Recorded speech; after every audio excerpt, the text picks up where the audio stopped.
4 ans, lorsqu'on suit nos patients qui sont porteurs de stéatopathie, le plus souvent, le profil biochimique est celui de patients cytolytiques. Est-ce que la présence d'une cholestase associée modifie le profil évolutif?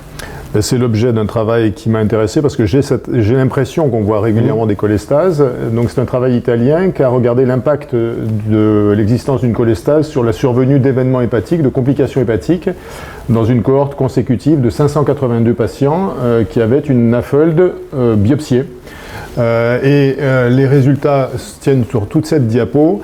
Vous voyez qu'en fonction du profil cytolytique mixte ou cholestatique, qui est défini par des azates sur les pales en nombre de fois la normale supérieur à 5, entre 2 et 5 ou inférieur à 2 pour le profil cholestatique, eh bien, sur ces 582 patients, presque un quart des patients a ce profil cholestatique.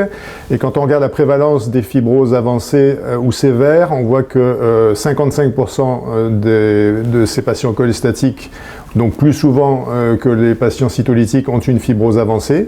Et surtout, dans le suivi, 15 ou 51 patients, toujours dans le même ordre, ont des complications qui peuvent survenir. Et en analyse multivariée, sans grande surprise, on retrouve les facteurs habituels prédictifs d'évolution défavorable. Mais vous voyez que lorsque on a un profil cholestatique, que ce soit par rapport à un profil mixte ou un profil cytolytique, le risque d'avoir des événements hépatiques est augmenté. Et ça, c'est confirmé dans le sous-groupe des patients F3, F4. Il y a quelques patients qui ont eu des biopsies et des fibroses avancées qui ont été explorées un peu plus sur le plan immunohistologique, et on voit qu'il y a plus fréquemment des proliférations de la métaplasie ductulaire qui est présente lorsque le profil cholestatique est présent. Donc la conclusion de cette étude, c'était de dire que les patients qui NAFLD ou en particulier F3, F4 qui ont ce profil cholestatique ont un plus haut risque d'avoir des événements hépatiques dans leur suivi au long cours. Prudence.